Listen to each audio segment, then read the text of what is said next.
اچھا، ایک بات جو پچھلے رکوع کی تھی، ایکچولی اتنے اسباق ہیں اس کے اندر کہ آپ کھودتے جائیں اور حکمت کے موتی نکلتے چلے جائیں گے.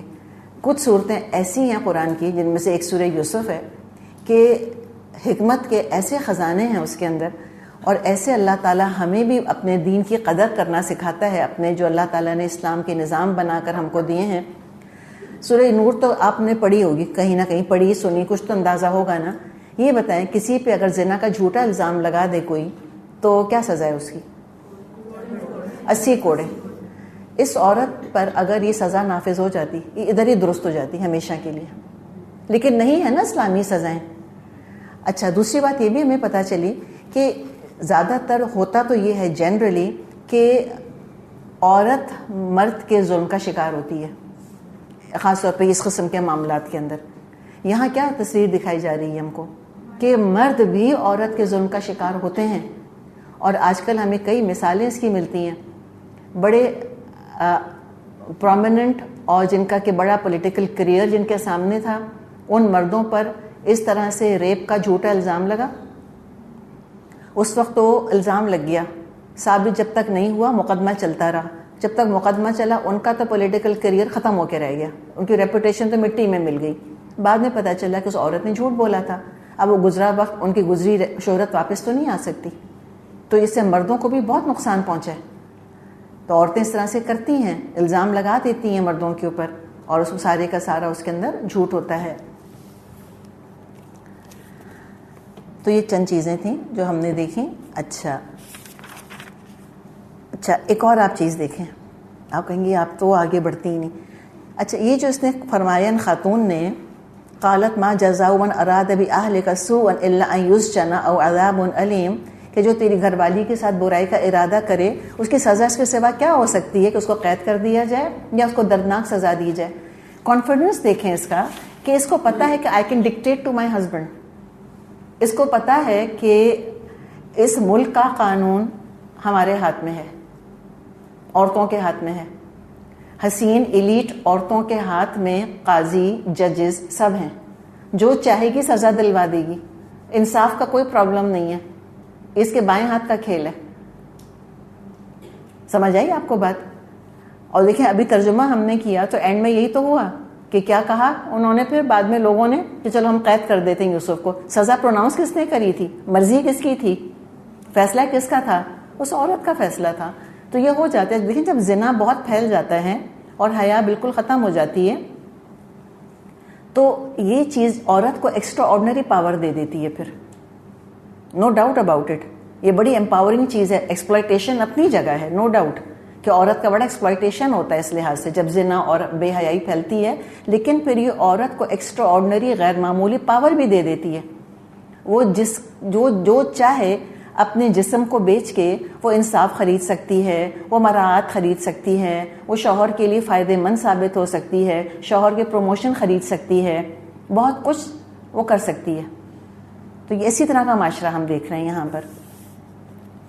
اچھا جناب، اب کیا ہوا کہ عزیز مصر نے تو چاہا تھا کہ بھئی چرچا نہ ہو، بات نہ پھیلے، لیکن کہتے ہیں نا کہ عشق اور مشق چھپائے نہیں چھپتے. ایسی باتیں تو چھپتی نہیں. اور کسی نہ کسی نے تو ظاہر بتایا. بھائی عزیز مصر نے تو نہیں بتایا، یوسف علیہ السلام نے نہیں بتایا، اس عورت نے خود نہیں بتایا. جو گھر والا جو کہ گواہ بنا تھا وہ تو ظاہر ہے وہ تو اس عورت کا رشتہ دار تھا، اس نے نہیں بتایا. تو کس نے بتایا؟ کسی نے بھی بتا دیا. گھر میں اور نوکر چاکر بھی تو تھے نا، سبھی کچھ تھا. یہ باتیں چھپتی تھوڑی ہیں. باتیں پھیل گئیں، گھر گھر چرچا ہونے لگ گیا، گوسپ شروع ہو گئی، چیٹ گروپس پر باتیں ہو گئیں، میسیجز شروع ہو گئے. ایموجیز آپ امیجن کر سکتی ہیں کتنی بڑی بڑی آنکھوں والے ایموجیز بنے ہوں گے. وقال نسوۃ فی المدینہ، شہر کی عورتیں آپس میں چرچا کرنے لگیں. یہ کہتے ہیں نا کہ بس سبحان اللہ، قرآن کی بلاغت دیکھیں. یہ کون کون باتیں کر رہی ہیں؟ نسوۃ. تو آنا کیا چاہیے تھا؟ قالا کہ قالت؟ قالت آنا چاہیے تھا. قالا بھی گرامیٹکلی غلط نہیں تھا، قالا بھی آ سکتا تھا، قالت بھی. لیکن قالا لا کر بتا دیا کہ مرد بھی شامل تھے اس گوسپ کے اندر. اور نسبتاً سے بتا دیا کہ سوسائٹی کا ایک خاص سیگمنٹ تھا جس کا ذکر کیا جا رہا ہے. عزیز مصر اور اس کی بیوی کا اپنا کلوز سوشل سرکل تھا، جس میں کہ ملنا جلنا ہوتا ہے، جس میں کہ ہم اثر کنٹمپریریز، ایک رتبے ایک عہدے والے لوگ ہوتے ہیں. جیسے مثال کے طور پہ سب منسٹرز ہیں یا سب کسی پارلیمنٹ کے ممبر ہیں فار ایگزامپل. ہاں اب مجھے بتائیں کہ جب مرد سارے ملتے جلتے عہدوں پر ہوتے ہیں تو کیا ہوتا ہے ان کے اندر؟ پروفیشنل جیلسی، پروفیشنل رائیولری ہوتی ہے نا، رقابت ہوتی ہے ان کے اندر، اور مقابلہ بازی ہوتی ہے، ایک دوسرے کو نیچا دکھانے کی بھرپور کوششیں ہوتی ہیں.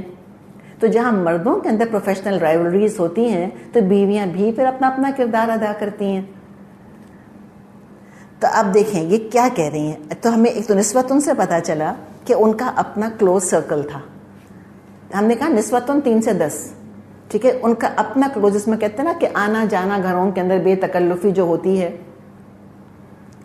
اب وہ کیا کہہ رہی ہیں، اس عورت کا اپنا کچھ نام بھی تو ہوگا نا، اس کی جو عزیز مصر کی بیوی ہے، لیکن اس کے نام سے نہیں پکار رہی ہیں اس کو، کہہ رہی ہیں امرأۃ العزیز.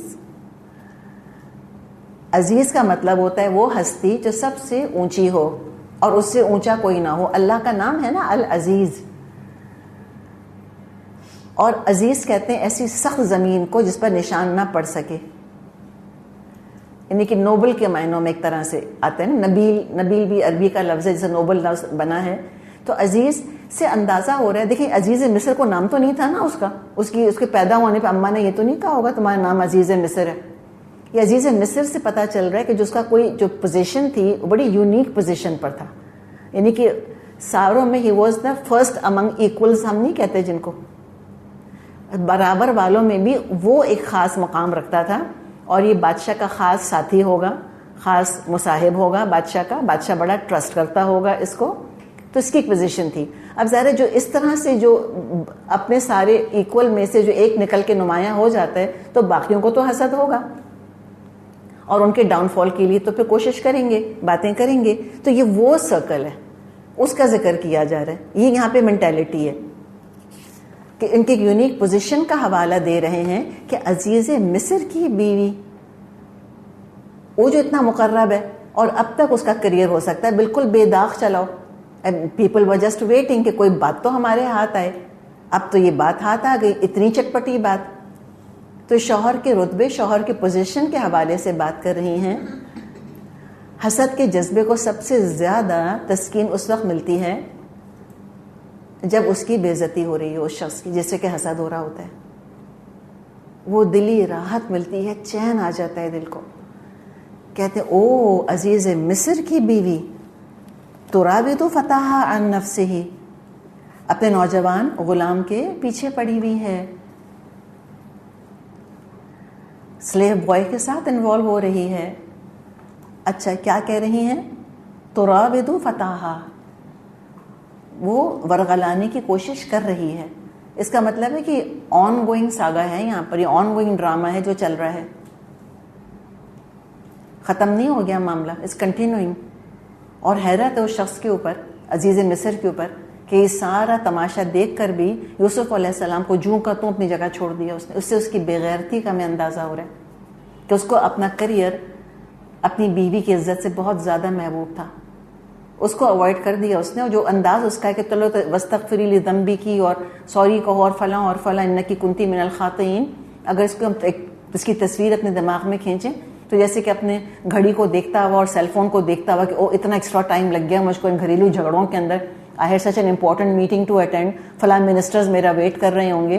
وہ تو چلا گیا اپنا بستہ اٹھا کر، اب بیوی کو اس کے رحم و کرم پر چھوڑ دیا، اور کوئی اس کو احساس نہیں ہوا کہ آخر یہ سارا کچھ ہوا کیوں. سب سسٹم اپنی جگہ ویسے کا ویسا ہے. اور وہ کہہ رہی ہیں کہ دیکھو اس کا تو افیئر ہو رہا ہے. یعنی حیرت اور افسوس کی بات یہ نہیں ہے کہ ایک اعلیٰ عہدے دار کی بیوی کا افیئر ہو رہا ہے. کیا کہہ رہی ہیں؟ تراود فتح. افسوس، وہ تو لگتا ہے کہ جیسے افیئرس تو نارمل ہوں گے نا ان کے یہاں، دیٹس نو بگ ڈیل، وہ تو نارم ہے. افسوس اس بات کا ہے کہ غلام کے پیچھے پڑی ہے. قد شغفہا حبا، اس کی محبت نے اس کو بے قابو کر دیا ہے. انا لنراہا فی ضلال مبین، ہمارے نزدیک تو وہ صریح غلطی میں ہے. تو ڈسکشن ہو رہا ہے آپس میں. آپ کو امیجن کریں جو کٹی پارٹیز ہو رہی ہیں اور جو کافی مارننگز ہو رہی ہیں, تم نے سنا, تم نے سنا, تم نے سنا, کیا ان کی چیٹنگ ہوگی اور کیا ایکسائٹمنٹ ہوگا اور کیا باتیں ہوں گی کہ تم کو پتہ ہے کہ وہ تو اپنے غلام کے پیچھے پڑ گئی ہے. اور اس سے زیادہ افسوس کی بات کہ غلام کو بھی رام نہ کر سکی. انا لنراہ فی ضلال مبین, یہ اس کی موریلٹی کے اوپر فتویٰ نہیں لگا رہے, اس کی ناکامی پر فتویٰ لگا رہی ہیں. دلال سے مطلب ہے اخلاقی گمراہی نہیں, کوئی مورل سوسائٹی نہیں تھی. ہم دیکھ رہے ہیں یہ بالکل امورل سوسائٹی تھی. دلال مبین, ٹیکنیک ٹھیک نہیں ہے اس کی, صحیح والی لپسٹک نہیں لگائی ہوگی اس نے آنکھوں کو ایسے ایسے نہیں کیا ہوگا, طریقے نہیں آتے اس کو سیڈیوس کرنے کے, ٹیمپٹ کرنے کے. یعنی مطلب کیا کہ ہم ہوتی تو ایسا جال پھینکتی یوسف بچ نہ سکتا تھا. اور ہو سکتا ہے اپنی فیلڈ میں چند فتوحات کا بھی ذکر کیا ہو کہ ہم نے تو فلاں فلاں کو بھی کانکر کیا ہوا ہے, اور یہ ایک غلام کی حیثیت رکھتا ہے. ہم نے تو نعوذ باللہ فلاں کو اور فلاں کو اور چیف منسٹر کو اور چیف جسٹس کو اور نعوذ باللہ واٹ ایور جو ان کے عہدے تھے, تو ہم نے تو فلاں کا بھی سارا جو ہے وہ معاملہ دیکھا ہوا ہے. وہ فلاں بڑا الوف رہتا تھا اور فلاں اپنی بیوی کا بڑا وفادار تھا, مجھے نہیں ریزسٹ کر سکا. یہ لوگ اس طرح سے بوسٹ کرتے ہیں نا اپنی کانکوسٹ کے بارے میں. خواتین کو تو بوسٹ کرنا اچھا لگتا ہے ان چیزوں میں. جہاں حیا نہیں ہو اور جہاں اخلاقیات نہ ہو, جہاں دین نہ ہو, خدا کا خوف نہ ہو, وہاں تو یہی ہوگا سب کچھ. تو یہ آپس میں باتیں کر رہی تھیں, یہ اسکینڈل ہوتا رہا. فلما سمعت بمکرہن. اچھا اب دیکھیں again we have to stop. یہ دیکھیں کہ اگر تو یہ اسلامی معاشرہ ہوتا اور ایسے کہیں کسی کے گھر کے بارے میں مجھ کو اور آپ کو پتہ چل جاتا کہ اس گھر کے اندر یہ صورتحال پیش آئی ہے اور خالی افواہ نہیں ہوتی, ہمیں ثبوت مل گیا ہوتا کیسے ہوا تھا. ایک مسلمان عورت ہونے کے ناطے میرا آپ کا کیا کام تھا؟ سب سے پہلے تو عورت ہونے کے ناطے کیا کام تھا؟ اگلے عورت کا پردہ رکھنا. اگر گھر کے مرد ہنس رہے ہیں یا مذاق اڑا رہے ہیں تو ان کو چپ کرانا. اور بتائیے اب مسلمان عورت ہونے کے ناطے میرا اور آپ کا کیا کام تھا؟ جی ہم اس کو سمجھاتے جا کر, اس کو بتاتے, اور میں اور آپ ہوتے ہم کہتے اور مجھے قرآن کی کلاس میں آ جاؤ. کوئی مصروفیت, اسی لیے جو عورت ہے نا وہ بور لگ رہی ہے مجھ کو تو بہت زیادہ. دیکھیے اتنا ڈریس اپ ہو کے and nowhere to go, کوئی مصروفیت نہیں, کوئی کام نہیں. اور یہ عام طور پہ پھر یہ پیسے والوں کا یہ پرابلم ہو جاتا ہے اپنے ہار سنگھار پر. اور دیکھیں اوبیسلی پھر جو لوگ محنت مشقت کی زندگی نہیں گزارتے وہ تو ینگ بھی زیادہ عرصے نظر آتے رہتے ہیں نا, وہ تو پیارے بھی زیادہ لگ رہے ہوتے ہیں. بھائی ظاہر ہے اپنا کریمے شریمے لگا کر اپنا خیال بھی بہت کر رہے ہوتے ہیں, اور کرنے کو کچھ بھی نہیں ہے. جسٹ ٹویڈلنگ ہر فنگرز آل ڈے لانگ. نہ گھر میں کام, نہ کوئی پروجیکٹ ہے اس کی زندگی میں کہ بھئی کچی بستی میں جا کے کسی کی مدد کر دی یا کچھ, نتھنگ. کوئی مصروفیت ہی نہیں ہے, بس پہننا اوڑھنا, ہار سنگھار کرنا, بیوٹی پارلر جانا, مینی پیڈی کرانا اور آ کے بیٹھ جانا. کیا زندگی ہے, ہاربل زندگی ہے ایبسلیوٹلی. ایک تو وہ ایشو اللہ نہ کرے کہ میں اور آپ کبھی اس سرکل کے اندر پڑیں آ کر. دوسرے اگر کبھی ہمیں پتہ چلتا تو ہم جا کے سمجھاتے. یہ گوسپ کرنا اللہ نے سختی سے منع کیا سورہ حجرات کے اندر. اور یہ حدیث آپ کو دیکھیں, یہاں اس کا عملی مظاہرہ ملے گا. آپ صلی اللہ علیہ وسلم نے فرمایا ہے جو کسی کا عیب, آپ نے تو مسلمان کا ذکر کیا, کہ جو کسی کا چھپا ہوا عیب تلاش کر کے مشہور کرتا ہے اللہ اس کو اسی عیب میں مبتلا کر دیتا ہے.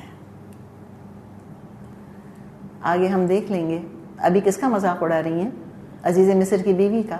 کل ایگزیکٹلی وہی کریں گی جو اس نے کیا تھا. اللہ نے وہی عیب ان کے اندر پیدا کر دیا, اسی کے یہ مذاق اڑا رہی تھی. اللہ نے منع کیا تجسس نہیں کرنا, مذاق نہیں اڑانا, گوسپ نہیں کرنا, غیبت نہیں کرنا, بدگمانیاں مت کرنا. ان کو تو چاہیے تھا سب سے پہلے ڈیفینڈ کرتی اس کو سب کے سامنے کہ نہیں وہ ایسی نہیں ہو سکتی, یا ایکسکیوز پیش کرتی, پھر جاتی خیر خواہی کرتی, سمجھاتی. کسی ایک نے اگر بات شروع کی تھی, کہتے ہیں ہمیں زیب نہیں دیتا ہم ایسی باتیں کریں. کوئی آ کر کہتا تم کو پتہ ہے فلاں کے گھر میں یہ پتہ ہے تم کو, یہ میں نے سنا ہے. ان کو دیکھ کر کہیں کہ why are you telling me this, مجھے کیوں بتا رہی ہیں آپ یہ بات, میں کیا کروں, آپ نے خود دیکھا ہے کیا؟ تو اس طرح کا جو اسکینڈل ہوتا, یہ عورتیں بھی 80 کوڑوں سے ڈرتی. اتنا بڑا الزام لگانے سے پہلے. تو یوسف علیہ السلام کی ریپوٹیشن بچتی اور ایسی باتیں پھر معاشرے کے اندر عام نہ ہوتی. ایسے اسکینڈل جب پھرتے رہتے ہیں لوگوں کی حس مر جاتی ہے حیا کی, کانوں کو عادت ہو جاتی ہے گندی گندی باتیں سننے کی, کوئی بات ہی نہیں رہتی پھر. تو وہ کہہ رہی ہے کہ ہاں ہم تو دیکھ رہے ہیں کہ وہ تو بالکل ہی گمراہی میں پڑی ہے. تو آپ کو سمجھ آئے گمراہی کا مطلب کیا؟ وہ اس کی موریلٹی پہ جج نہیں کر رہی ہیں اس کو, یہ تو ان کا روٹین تھا معاشرے کا. اس کی ٹیکنیکس کے بارے میں کہہ رہی ہے کہ ٹیکنیک صحیح نہیں ہے کچھ اس کی. اب یہ باتیں اس تک پہنچ گئیں, عزیز مصر کی بیوی تک سب پتہ چل گیا اس کو کہ کیا باتیں ہو رہی ہیں. جاسوس تو ہوتے ہیں نا ان سب کے, اسپائی ورسز اسپائی کھیلتے رہتی ہیں آپس میں. عورتوں پہ ترس آ رہا ہے کہ نہیں آ رہا آپ کو؟ اتنا مجھ کو تو ترس آ رہا ہے عورتوں کے اوپر کہ کیا ذہنیت تھی, کس قدر تنگ نظری تھی, کن چیزوں کے پیچھے اپنا ٹائم ضائع کر رہی تھیں, کیسے اللہ کو جواب دیں گی اپنی نعمتوں کا. اتنا وقت, اتنی عقل, اتنی فرصت, اتنے ریسورسز, اور یہ زندگی گزر رہی ہے. اس گھٹیا لیول کے اوپر زندگی گزر رہی ہے. جب کوئی ہائر نسب العین نہیں ہوگا زندگی میں تو ان گھٹیا چیزوں کے اندر ہی زندگی گزر جائے گی ساری. اور یہ ایلیٹ کلاس ہے, امیجن کر لیں. تو ایلیٹ کلاس جیسی ہوتی ہے تو ویسے باقی نیچے کے لوگ بھی ہوتے ہیں. سوسائٹی اوپر سے نیچے تک گلی سڑی تھی ایبسلیوٹلی. فلما سمعت بمکرہن, جب اس نے ان کی مکارانہ باتیں سنی. مکر کو دیکھیں نا, ان کی باتیں سنی, مکاری والی باتیں. ارسلت الیہن, تو ان کی طرف بھیجا. کیا بھیجا؟ انڈرسٹوڈ ہے, بلاوا بھیجا, انویٹیشن. وَآعْتَدَتْ لَهُنَّ مُتَّكَئًا, اور ان کے لیے تکیہ دار مجلس آراستہ کی. اب یہ دیکھیں شطرنج کے کھلاڑی نہیں ہوتے جیسے ایک دوسرے کو نیچا دکھانے کی, ہرانے کے لیے, بازیاں جیتنے کے لیے وہ مصروف رہتے ہیں. تو ایلیٹ عورتیں ساری ایسی تھیں. تو اس نے بھی پھر پلاننگ کری, اس نے بھی ایک دعوت کا انتظام کیا. یہ 8-10 خواتین جو تھیں ان کی دعوت کا اہتمام کیا, انویٹیشن بھیجا. اب انویٹیشن گیا ہوگا تو ایکسائٹمنٹ کی لہر دوڑ گئی ہوگی. کس بات پہ؟ عزیز مصر کی بیوی سے ملنے کی خوشی میں. بتائیں کس لیے؟ یوسف کو دیکھیں گے, another conquest in sight. اب اس کو ہم سر کریں گے. اور آپ دیکھیں کیا پھر مصروفیت ہوئی ہوگی پارلرز کی اور بوتیکس کی, اور کیا بال کٹے ہوں گے, اور کیا بلو ڈرائی ہوئے ہوں گے, اور کیا ڈریسز بنے ہوں گے, اور کیا فیشلز ہو رہے ہوں گے. واللہ عالم. میں سمجھانے کی کوشش کر رہی ہوں آپ کو کہ کس پیٹینس کے اندر زندگیاں گزر رہی تھیں, کس گھٹیا درجے پر. جب دین نہیں ہوتا نا انسان کے ہاتھ میں, جب آخرت انسان کا نسب العین نہیں ہوتی نا, تو کردار ایسا ہی گھٹیا ہوتا ہے. پتہ نہیں لوگ کیوں کہتے رہتے ہیں کہ اسلام تو یوں ہے اور یوں ہے. اسلام تو اپلفٹ کرنے آیا ہے ہم کو, ہمیں اٹھانے آیا ہے, ہمیں اپنے مقام پر بٹھانے آیا ہے. اللہ نے تو اشرف المخلوقات ہم کو بنایا. خلقنا الانسان فی احسن تقویم. یہ تو کوئی احسن تقویم کا تو کوئی ہمیں منظر نظر نہیں آ رہا. پھر ان کے لیے مجلس اس نے سجائی. وآتت کل واحدۃ منہن سکینہ. اب یعنی کہ وہ to make a long story short, وہ آ گئی ساری, سب آ کے بیٹھ گئی, سب ریلیکس مجلس ہے. اور جیسے ایک ہوتا ہے نا ڈے اسپینڈ کرنے والی مجلس, ایک تو ہوتا ہے نا گئے فٹافٹ کھانا کھایا ہے نا, فاسٹ فوڈ کھایا اور چلو گھر آ گئے نا. یہ کیا ہے, آئیں بیٹھیں, ڈفرینٹ 7 کورس میل ہے. پہلے فروٹس آئیں گے, پھر ڈرائی فروٹس آئیں گے, پھر ڈرنکس, اس طرح کرتے کرتے. تو یہ اس نے ایک محفل اس طرح سے سجائی, اور ان سب کو اس نے ایک ایک چھری دے دی. تو چھری کیوں دی؟ اور چھری بھی ابھی ہم نے بات کری, سکین, جانوروں کو ذبح کرنے والی چھری, خوب تیز چھری. پتہ تھا اس کو ہونے کیا والا ہے. یہ کوئی نارمل چھوٹا سا چاقو نہیں دیا جس سے کہ پھل کاٹے جاتے ہیں. آگے پھل رکھے ہوں گے تو وہ پھل کاٹ کاٹ کے چلو کھا رہی تھیں, واٹ ایور. اس وقت کہا اس عورت نے, عزیز مصر کی بیوی نے یوسف علیہ السلام سے, وقالت اخرج علیہن. تو عین اس وقت جب وہ پھل کاٹ کاٹ کر کھا رہی تھیں, اس نے یوسف علیہ السلام کو اشارہ کیا کہ ان کے سامنے نکلا. اچھا آپ کو پتہ ہے یہ بعض دفعہ یہ فونڈوز وغیرہ بھی ہوتے ہیں نا, اس میں گوشت کے ٹکڑے رکھے ہوتے ہیں, یا چاکلیٹ فونڈوز ہوتے ہیں نا کہ پھلوں کو پھر آپ چاکلیٹ کے اندر ڈپ کر کر کے کھائیں, گوشت کاٹ کاٹ کے. پھر آئی ڈونٹ نو کتنا فینسی ہوگا. بہرحال اب وہ بڑی مصروف ہے کھانے پینے کے اندر. اچانک اس نے ان اناؤنس چپکے سے اشارہ کیا یوسف علیہ السلام کو کہ تم ان کے سامنے آ جاؤ. فلما رأینہ اکبرنہ, جب ان عورتوں کی نگاہ اس پر پڑی دنگ رہ گئیں. وقطعن ایدیہن, اور اپنے ہاتھ کاٹ بیٹھیں. وقلنا حاشا للہ, اور بے ساختہ پکار اٹھی، حاشا للہ ما ھذا بشرا، یہ شخص انسان نہیں ہے، ان ھذا الا ملک کریم، یہ تو کوئی بڑا ہی معزز فرشتہ ہے۔ اب اتنی سی بات میں بہت ساری باتیں پیک ہوئی ہوئی ہیں ان کے اس جملے کے اندر۔ تو ہوا یہ دراصل کہ جب تیز چھریاں سامنے تھیں اور یوسف علیہ السلام کو جب بلایا گیا، جب محفل گرم ہو گئی، تو پھر اب اس عورت نے جو اپنا ٹرمپ کارڈ کھیلا، یوسف علیہ السلام نظروں سے اوجھل تھے، وہ ان کے سامنے آئے تو یہ تو دنگ رہ گئی۔ دیکھیں ان کے وائلڈسٹ امیجنیشن سے زیادہ یوسف علیہ السلام خوبصورت تھے۔ اچھا کیا لفظ آیا ہے؟ قطعنا ایدیہن، دو ترجمے ہو سکتے ہیں، ایک تو بے ساختگی میں ہاتھ کاٹ بیٹھی، ایک یہ کہ ڈیلیبریٹلی ہاتھ کاٹے ان عورتوں نے۔ کیوں ڈیلیبریٹلی ہاتھ کاٹے؟ اس لیے کاٹے کہ یوسف علیہ السلام کی توجہ ہو ان کی طرف، وہ ان کی مرہم پٹی کرنے آئے، پھر یہ اپنی ذرا چلتر چلا سکیں ان کے اوپر، ذرا ان کو پھر ذرا کسی طرح قابو کر سکیں، ہمدردی کے لیے بڑھیں ان کی طرف۔ ایک نے کیا ہوگا تو باقیوں نے بھی سوچا ہوگا کہ بھی تو بہت اچھی ٹیکنیک ہے۔ تو اللہ عالم، بہرحال ہمیں نہیں پتا اس میں پھر آپ دیکھیں یوسف علیہ السلام کے دل پہ کیا گزر رہی ہوگی، ان عورتوں کا ہاتھ بڑھانا اور ان کو ٹچ کرنے کی کوششیں کرنا اور ان کا اوائڈ کرنے کی کوشش کرنا، کس طرح دیکھیں ان عورتوں نے کھلونا بنایا ہوا ہے یوسف علیہ السلام کو۔ دل روتا ہے ان کے لیے اس وقت انسان کا کہ کیا تماشا بنا دیا ان کا۔ کوئی یہاں سے پکڑ رہی ہوگی، کوئی وہاں سے کھینچ رہی ہوگی، کوئی یہاں سے پکار رہی ہوگی، کوئی یہ کر رہی ہوگی، سب سے کس طرح اپنے آپ کو بچا رہے ہوں گے اور اپنے آپ کو وہ محفوظ کرنے کی کوشش کر رہے ہوں گے۔ لیکن یوسف علیہ السلام کے بارے میں بھی ہم جانتے ہیں کہ کچی گولیاں کھیلے ہوئے نہیں تھے، اللہ کے نبی تھے۔ دوسرے عزیز مصر کی جو بیوی کی ٹرکس تھیں ان کو ریزسٹ کرتے کرتے ان کو بھی زمانہ گزر گیا تھا۔ تو کسی نے کہا ہوگا کہ آئی ایم فیلنگ فینٹ، کسی نے کہا ہوگا آئی ایم فیلنگ ڈزی، میرا اتنا خون نکل گیا، پلیز لے جا کے کمرے میں لٹاؤ مجھ کو۔ اس کو لٹانے کے لیے گئے ہوں گے، وہاں جان کے پیچھے پڑ گئی ہوگی، جو بھی کچھ تھا۔ اور بہرحال یہ خواتین ہم جانتے ہیں کو بھولی بھالی، یہ نظریں جھکا کے رکھنے والی شرمیلی خواتین تو تھیں نہیں، یہ تو خوب تجربے کار تھیں، خوب گھاک تھیں اچھی طرح، کتنے مردوں کو انگلیوں پہ نچا چکی ہوں گی، ٹرکس آف دا ٹریڈ ساری جانتی ہوں گی۔ اور سو افسوس کی بات ہے کہ جب معاشرہ اتنا بے حیا ہو جاتا ہے تو پھر شریف عورتیں بھی بازاری عورتوں جیسی ہی ہو جاتی ہیں، ان کا بھی مائنڈ سیٹ وہی بن جاتا، کوئی شرم بھی محسوس نہیں ہوتی اس کے اندر۔ تھک ہار کر بیٹھ گئیں، ناکام ہو گئیں، تو پھر اپنی ناکامی کیسے مانیں؟ پھر کیا کہنے لگیں؟ حاشا للہ، اللہ کی پناہ، اللہ کی قسم، یہ انسان تو ہے ہی نہیں، انسان ہوتا تو ہمیں ریزسٹ کر سکتا؟ آج تک کسی انسان نے ہم کو ریزسٹ نہیں کیا، کوئی ایسے مرد سے ہمارا سابقہ پیش نہیں آیا جس کو ہم نے پھسلانے کی کوشش کی ہو اور وہ پھسلا نہ ہو۔ تو یہ تو ہے فرشتہ، امپاسبل ہے کہ یہ انسان ہو۔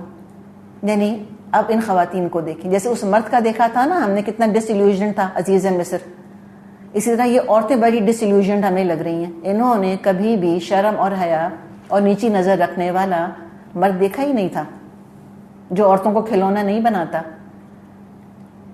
چہرے پہ شرافت، شخصیت کی عظمت کے آگے ہتھیار ڈال دیے اور کہنے لگیں کہ یہ تو واقعی بڑا کوئی معزز فرشتہ ہی ہے۔ چلیں اب انشاءاللہ یہیں پہ ہم رکتے ہیں، ایکچولی 5 منٹ آپ کے اوور ہو گئے، پھر اللہ نے چاہا تو پھر یہیں سے چلیں گے۔ سبحانک اللہم و بحمدک، نشہد ان لا الہ الا انت، نستغفرک و نتوب الیک۔ السلام علیکم ورحمۃ اللہ وبرکاتہ۔